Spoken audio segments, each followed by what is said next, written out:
వెంకటేశాయ నమః. ఓం వెంకటేశాయ నమః. నేను ఇప్పుడు సంకటనాశన గణేష స్తోత్రం పారాయణం చేస్తున్నాను.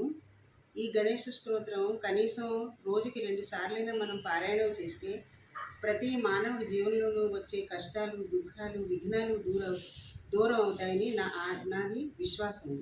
నేను రోజు ఇది పారాయణం చేస్తూ ఉంటాను. हर एक इंसान के जीवन में कष्ट आते हैं, दुख आते हैं, विघ्न बाधाएं आती हैं।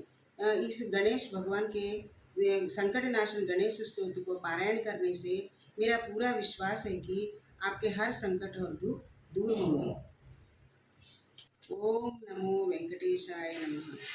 ओम नारद उवाच प्रणम्य शिरसा देवं गौरीपुत्रं विनायकं भक्तावासं स्मरे नित्य मायुः-कामार्थसिद्धये।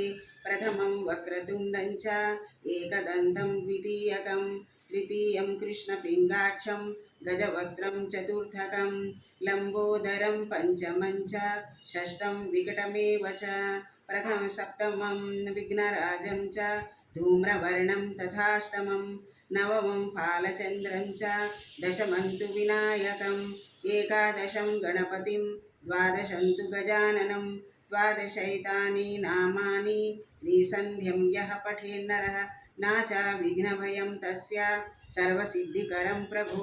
विद्यार्थी लभते विद्यां धनार्थी लभते धनं पुत्रार्थी लभते पुत्रान् मोक्षार्थी लभते गतिं। जपेत् गणपतिस्तोत्रं षड्भिरास्मैः फलं लभेत् संवत्सरेण सिद्धिं च लभते नात्र संशयः।